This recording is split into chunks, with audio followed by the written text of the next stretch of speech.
अपने पति पे बुरी नज़र डालने वालों को चीर दूंगी, फाड़ दूंगी, छोड़ूंगी नहीं, ऐसा कहने वाली भौजी भी आजकल रखने लगी हैं बैकअप प्लान। बातों ही बातों में बोली मन की बात अपने पति से। कहती हैं अगर आप इस बार किसी को बुला के लाएंगे तो हम भी किसी से कम नहीं है, हम भी किसी को बुला लेंगे। भौजी इतनी बड़ी कंट्रोवर्सी करने के बाद एक बड़ा एग्जाम्पल आपने दुनिया को सेट किया था कि आप कितनी बड़ी पतिव्रता पत्नी हैं। दुनिया आपसे बहुत कुछ सीखी थी भौजी, हम भी बहुत कुछ सीखे थे।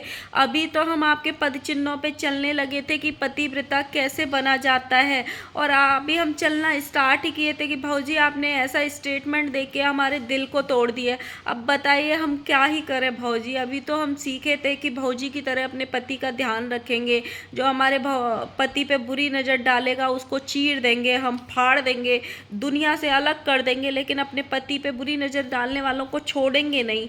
अब आप हमें सिखा रही हो को बैकअप में प्लान भी रखना चाहिए। क्या ही बताएं भौजी, आपने हमारे दिल के अरमानों को ना पानी में बहा दिया एकदम। हेलो गाइस, राधे राधे, जय श्री कृष्णा। स्वागत है एक और नए वीडियो में। आई होप सब अच्छे होंगे, स्वस्थ होंगे, मस्त होंगे और खा पी के तंदुरुस्त होंगे। अगर आपको मेरी वीडियो अच्छी लगती है तो प्लीज़ गाइस लाइक करना, कमेंट करना, और जिन लोगों ने भी सब्सक्राइब नहीं किया हुआ है please please please guys subscribe कर लेना। इस वाले वीडियो में हम बहुत सारी बात करेंगे। स्टार्ट करते हैं लप्पू भैया के प्रैंक वीडियो से। भैया ने 2 प्रैंक वीडियो किए। पहले भौजी ने भैया पे किया, फिर भैया ने भौजी पे किया। जो पहले भौजी ने किया उसमें जो भौजी अपने बड़े मोबाइल को, आईफोन को छुपा रही थी, वो आवोकाडो से छुपा रही थी। वही आवोकाडो था जो 120 रुपया का इन्होंने बहुत दिन पहले मार्केट से ख़रीदा था, और उसको इन्होंने शोकेस में रखा हुआ है। भौजी उसको शोकेस में नहीं रखते हैं, उसको फ्रिज में रखते हैं और खा लेते हैं जल्दी से। वो देख देख के जीने की चीज़ नहीं होती है, वो खा के सेहत बनाने की चीज़ होती है। अब बताइए इतना बड़ा आईफोन आवोकाडो से रुकेगा क्या? दूसरा जो प्रैंक वीडियो था वो किया था भैया जी ने भौजी पे, लेकिन भैया जी ने प्रैंक वीडियो कम किया था, उसमें मजाक ज़्यादा किया था जनता के साथ। एक्चुअली इनके दोनों ही वीडियो बहुत ज़्यादा फुस थे, लेकिन दूसरे वीडियो में एक चीज़ अच्छी थी कि दूसरे वीडियो में भैया जी को अपना जो ड्रोन वाला कैमरा जो लिया है वो अपनी ऑडियंस को दिखाना था कि देखो मेरे पास ड्रोन कैमरा है। और दूसरी वीडियो में क्या हुआ, भैया जी बोलते हैं कि किसी बात पे ये प्रैंक कर रहे हैं कि ये मेरा अच्छे से ख्याल नहीं रखती है, मेरा सामान नहीं ढूंढ पा रही है, मेरा ख्याल नहीं रखती हैं, हम बुला लेंगे। कोई और होती तो वो अच्छे से ख्याल रखती। भौजी कहती है बुला लीजिए, हम भी नहीं कम हैं, हम भी बुला लेंगे। भैया जी बोलते हैं बुला लेंगे, बुला लें, सुलग जाएगी। भौजी बोलती हैं काहे को सुलगेगी जी, हम भी अब किसी से कम नहीं हैं, हम भी बुला लेंगे। भौजी तैयार बैठा है क्या कोई? कहाँ से बुला के लेके आओगी? भौजी हम सिर्फ आपको पतिव्रता की नज़रों से देखते हैं कि आप वाईटी की पतिव्रता एक स्त्री हैं। उसके अलावा हम इमेजिन भी नहीं किए कि आप किसी को बुला के लाएंगी। तो भौजी ऐसा करने का और ऐसा अपनी ऑडियंस को बताने का सोचना भी मत भौजी। हम आपसे बहुत कुछ सीखना स्टार्ट किए हैं भौजी। अभी हम नज़र रखना चालू किए हैं अभी अपने पति पे कि हमारे पति पे कोई बुरी नज़र तो नहीं डाल रहा है। हम भी उसको चीरने फाड़ने का इंतज़ाम कर लिए हैं, एक नया चाकू खरीद लिए हैं।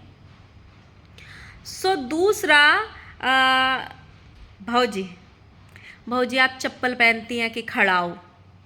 भौजी मत पहना कीजिए। हम देखो कितने प्यार से आपकी वीडियो देखने आते हैं, उसमें से कंटेंट लेने आते हैं, हड्डी लेने आते हैं आपके पति के कहने के अनुसार, और आप खड़ाऊ पहन के टक टक टक करके हमारा है ना दिमाग का एकदम दही कर देती हैं। तो ऐसे वाले खड़ाऊ मत पहना कीजिए।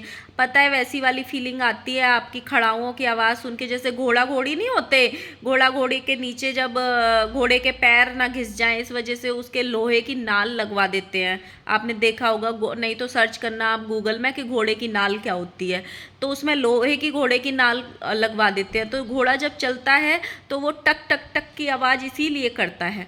तो भौजी वैसी वाली फीलिंग आती है। तो प्लीज़ आप अच्छी वाली चप्पल खरीद लीजिए, ब्रांडेड चप्पल खरीद लीजिए कोई, और खड़ाऊ मत पहना कीजिए। बहुत ज़्यादा ही बुरा लगता है जब हम लोग आपका ब्लॉग देखते हैं। एक तो हम है ना अपने 2-2 4-4 व्यूज़ देने आते हैं, आपको पूरा ब्लॉग देख के आते हैं। रिएक्शन चैनल वाले जब आपका ब्लॉग देखते हैं ना, इतना सा भी एक सेकंड नहीं छोड़ते, तभी तो उनको कंटेंट मिलता है ना, आप सोचो। और आप ऐसे खड़ाऊ की टक टक करके ऐसे कर देती हो कि हमको फ़ोन थोड़ा दूर रखना पड़ता है कि ये कैसे आवाज़ आ रही है भौजी की। कल रात को भैया भौजी लाइव आए थे और भैया जी ने उसमें एक बात बहुत अच्छी करी, उसमें अपना परिवार गिनाया, जिस परिवार में अड़े बापड़े जो इनकी कन्यादान वाली बेटी है उसको नहीं गिनाया। और ये वाली बात उन्होंने 1 नहीं 2 नहीं 3 नहीं कई बार बोली कि हाँ, मतलब हमारे परिवार में आते हैं मेरे बहन और जीजा और छोटा भाई और उसकी बीबी और माँ और बाप और मैं और मेरी बीवी, यहाँ तक कि इन्होंने भुट्टो भुट्टी को भी अपने परिवार में शामिल किया, लेकिन जो इनकी कन्यादान वाली बेटी है उसको शामिल नहीं किया। अब ये वाली बात ना बस उसके भेजे में बैठ जानी चाहिए जो वो दूर बैठी बेटी है, कि भाई रिश्तों में जब इतनी चीज़ें हो जाती हैं तो आप भी अब अपना घर संभालो और अपने आप को थोड़ा स्पेस दो इस घर से और अपने घर की तरफ ध्यान दो, क्योंकि अब कहीं ना कहीं ये परिवार आपको अपना हिस्सा नहीं मानता है और आप भी कहीं ना कहीं इस परिवार को अपनी ज़िंदगी का हिस्सा नहीं मानते हो। ये आपने भी अपनी वीडियो में क्लियर किया है, क्योंकि आपकी वीडियो से भी घमंड और एटीट्यूड आजकल वो दिख रहा है कि मेरा किसी ने कुछ नहीं किया है। तो आप अपने रास्ते पे आगे बढ़ो, ये लोगों को अपने रास्ते पे आगे बढ़ने दो। जैसे ही जगत भैया ने ये बोला कि मेरी बहन सिर्फ बेंगलोर वाली जिज्जी हैं, भौजी इतनी खुश हो गई कि तालियां बजाने लगी। मतलब भौजी तो कब से चाहती थी कि उससे रिश्ता टूट जाए, पर पता नहीं शायद राजमाता की कहने से या राजमाता ने जो चीज़ें कर दी थी कन्यादान वाली, उसकी वजह से वो रिश्ता सिर्फ चल रहा था। नहीं तो भौजी अगर चाहती तो वो कब का टूट जाता। और हाँ गाइज, एक और बात बताएं, ऐसा क्यों होता है भौजी?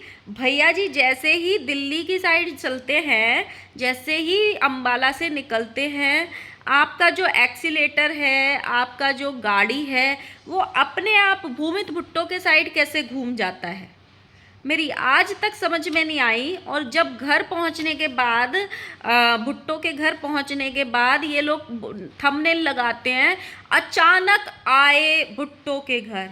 भाई आपका प्लान तो 1 हफ्ते पहले से था, 1 हफ्ते पहले से प्लान था ना भुट्टो के घर जाने का। 1 हफ्ता हो गया था ना मिले हुए उसको।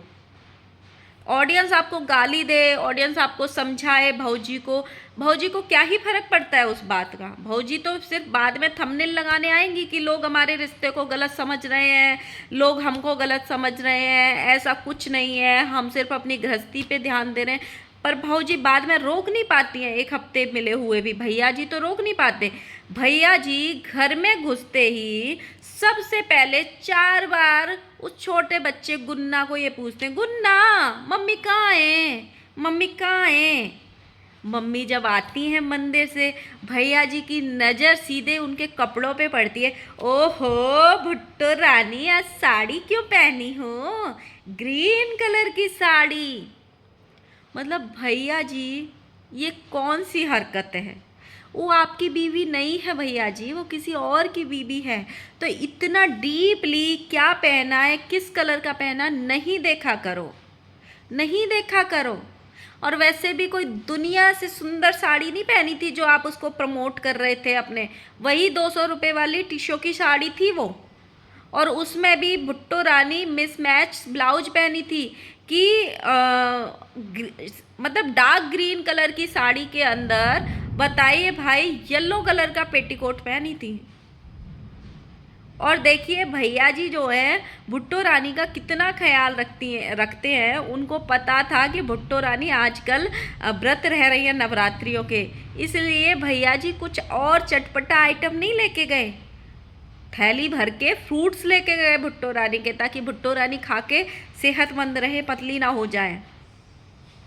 भैया जी हमको आपकी बात बड़ी पसंद आई, बड़ी पसंद आई। अभी ये लोग जो है फिर से ट्रैवलिंग करने वाले हैं और ये बोलते हैं हमारा मतलब अचानक प्लान बन गया, जबकि ये मनाली से गाते आ रहे थे कि हमें और कहीं जाना है और कहीं जाना है और कहीं जाना है। अभी फिर से ये लोग क्या करेंगे, यहाँ पे अपनी गाड़ी को ड्रॉप करेंगे, मतलब यहाँ पे अपनी गाड़ी छोड़ेंगे और यहाँ पे अपनी शायद लप्पी अपनी बहन को भी फिर से यहीं पे छोड़ के जाएंगी और कैमरामैन को भी फिर से यहीं पे छोड़ के जाएंगे और लप्पू और लप्पी फिर से जाएंगे बेंगलोर। इसलिए ये शॉपिंग भी करने गए दिल्ली में। अब आप ये सोचिए, ये लोग, मैं हमेशा से ये वाली बात बोलती हूँ कि ये लोग खुद पहनना चाहते हैं ब्रांडेड कपड़े और दुनिया को पहनाना चाहते हैं टीशो के कपड़े। भाई क्यों? जब आपको इवेंट में जाना है तो आप भी लप्पी जी, आप भी भौजी सिर्फ टीशो वाली साड़ी क्यों नहीं पहन सकती? आपके पास तो कितनी सुंदर साड़ी है। वो मनाली में जो आपने ब्लैक साड़ी पहनी थी उस पर हमारा दिल ही आ गया था एकदम। वो साड़ी पहनी है ना आप इवेंट में, चार चांद लगा देंगी। और ब्लैक कलर आपके ऊपर खिल भी रहा था बहुत, और वो साड़ी भी बहुत खिल रही थी। आप वो साड़ी बहुत अच्छी लगेगी आपको इवेंट में, वो साड़ी पहन सकती हैं आप आराम